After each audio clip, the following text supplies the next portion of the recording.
Hello everyone, welcome back to NEET pod. उम्मीद है स्वस्थ होंगे और मस्त होंगे। दोस्तों, जनवरी आ गई है और आप सबकी तैयारी जोरों पर होगी, ऐसा मुझे उम्मीद है।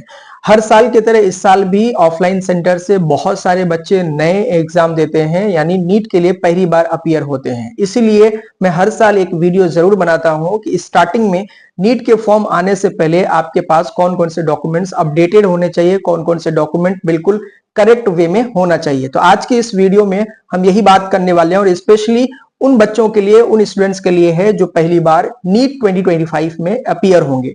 तो बने रहिए पूरी वीडियो में। मेरा नाम है अबसार आलम और आप देख रहे हैं नीट पॉड, जब मैं नीट के एस्पिरेंट्स को बायोलॉजी पढ़ाता हूं और इस तरह की इन्फॉर्मेटिव वीडियोस आप तक पहुंचाने की कोशिश करता हूं। चैनल पे नए हैं तो जरूर सब्सक्राइब कीजिएगा। यदि ये वीडियो आप फेसबुक पे देख रहे हैं तो फॉलो जरूर कीजिएगा। चले आइए शुरू करते हैं।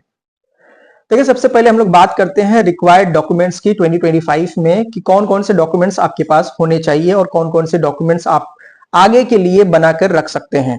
सबसे पहली इंपॉर्टेंट बात है, ये सबके पास होता है, यानी आइडेंटिटी प्रूफ आपके पास होना चाहिए, जो भी गवर्नमेंट बॉडी से आपको एक तरीके से दिया जाता है। आधार कार्ड, पैन कार्ड या एक तरीके से ड्राइविंग लाइसेंस, इस तरह से जितने जो भी गवर्नमेंट आईडीज होती है वो आपके पास होने जरूरी चाहिए। 10th, 11th और 12th की मार्कशीट एंड सर्टिफिकेट्स होने जरूरी है। यहाँ पे इंपॉर्टेंट बात यह है कि कुछ सालों पहले, यानी हर साल जो है बच्चे 11th की मार्कशीट को लेकर परेशान हो जाते हैं। रिसेंटली जिन्होंने एग्जाम दिया है, यानी 11th क्लास में अभी उनके पास डॉक्यूमेंट्स हैं, तो वो आप डॉक्यूमेंट संभाल के रखिए। कई दफा मांगा जाता है, लेकिन अगर आपके पास 11th के सर्टिफिकेट नहीं भी है तो भी कोई टेंशन लेने वाली बात नहीं है, वो हो जाता है। लेकिन आपके पास 10th और 12th में जो मार्कशीट और सर्टिफिकेट है वो आपके पास होंगे। इसके अलावा मोबाइल नंबर जो है ये बिल्कुल एक्टिव फॉर्म में होना चाहिए। जो मोबाइल नंबर है, इस मोबाइल नंबर को आपको बंद नहीं करना है। जो मोबाइल नंबर आप डालेंगे वो मोबाइल नंबर आपका एंड तक रहना चाहिए। दूसरी इंपॉर्टेंट बात है, जो ईमेल आईडी है, ध्यान रहे ये दोनों चीज, जब आप ईमेल आईडी और मोबाइल नंबर एक तरीके से रजिस्ट्रेशन फॉर्म में डालेंगे तो ये बिल्कुल ही बदलना नहीं चाहिए और इनएक्टिव नहीं होना चाहिए, वरना आप रजिस्ट्रेशन नहीं कर पाएंगे और बाद में जब काउंसलिंग की प्रक्रिया होगी, रिजल्ट देखने की बारी आएगी, तो इसमें प्रॉब्लम होती है। बहुत सारे बच्चों का कॉल और मैसेजेस आते हैं।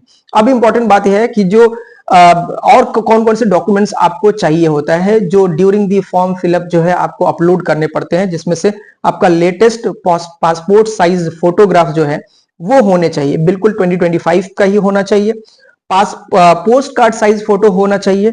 इसके अलावा राइट एंड लेफ्ट फिंगर का जो थंब इंप्रेशन है वो होने चाहिए। सिग्नेचर होना चाहिए ई फॉर्म में, इलेक्ट्रॉनिक फॉर्म में। और यहाँ पे इंपॉर्टेंट बात है कि क्या कास्ट सर्टिफिकेट आपको चाहिए। तो आपकी जानकारी के लिए बता दूं कि 2024 में कास्ट सर्टिफिकेट जो है ये रिक्वायर्ड नहीं था, यानी कोई कास्ट सर्टिफिकेट नहीं लग रही थी during the filling of form. लेकिन यही बात जो है 2023 में कास्ट सर्टिफिकेट मांगा गया था। तो अभी इस 2024 में चूंकि ये सीन नहीं था, कास्ट सर्टिफिकेट रजिस्ट्रेशन के दौरान नहीं मांगा गया था, इसलिए उम्मीद है कि 2025 में भी नहीं मांगा जाए। लेकिन अगर मांगने पर तो उसमें कुछ ना कुछ आपको ऑप्शन दे दिया जाएगा और उस वक्त अगर ना भी हो तो बाद में आप दे सकते हैं। तो ये तो थे डॉक्यूमेंट जो आपको रेडी करना है। इसमें बहुत सारे बच्चों का आधार कार्ड में नाम गलत है या मोबाइल एक तरीके से स्पेलिंग मिस्टेक्स है, उन सब का आप करेक्शन अभी से कर लीजिए। स्पेशली जो डॉक्यूमेंट्स करेक्शन हो सकते हैं उसका आप करेक्शन करके रख लीजिए। दूसरी इंपॉर्टेंट बात यह कि अब रजिस्ट्रेशन कब से स्टार्ट हो सकता है, जिसकी वजह से आपके अंदर जो है एक तरीके से बेचैनी है। हालांकि अभी आपको बिल्कुल तैयारी पे फोकस करना है। एज मैंने स्टार्टिंग में कहा कि ये हर साल एक वीडियो में जरूर बनाता हूं जो डॉक्यूमेंट्स रिलेटेड होते हैं, जिन बच्चों को पता नहीं होता है। देखिए, एक छोटी सी जानकारी आप ये ले लीजिए कि 2022 से 25 तक का 24 तक का सीन कैसा था। 2022 में अगर आप बात करेंगे तो ये 6 अप्रैल में रजिस्ट्रेशन स्टार्ट हुआ था और एग्जाम जो है वो 17 जुलाई को हुआ था। इसी तरह से 2023 में 6 मार्च में स्टार्ट हुआ था और 7 मई में एग्जाम हुआ था। 2024 में देखेंगे तो ये 9 फरवरी में स्टार्ट हुआ था रजिस्ट्रेशन और इसी तरीके से 5 मई में एग्जाम हुआ था। कुल मिलाकर के जब रजिस्ट्रेशन आता है, रजिस्ट्रेशन डेट आती है, तो आपको 1 महीने का समय मिलता है।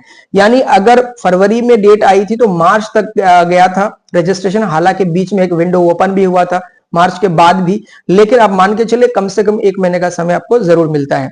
इसी तरीके से 2025 में भी एक्सपेक्टेड डेट यही है कि 10 फेब के दौरान जो है, यानी 10 फरवरी तक आपका ये एक्सपेक्टेशन है कि रजिस्ट्रेशन स्टार्ट हो जाए। और एग्जाम जो है आपका फर्स्ट वीक ऑफ मई में एग्जाम हो सकता है। जैसे कि आप पिछले 2 साल का ट्रेंड अगर देखेंगे तो 7 मई, 5 मई और इस तरह से 2025 में भी यही उम्मीद है कि आप जो है exam first week of May में कंसीडर कर सकते हैं। अपने आप को तैयार रखिए और ज्यादा से ज्यादा क्वेश्चन प्रैक्टिस करिए।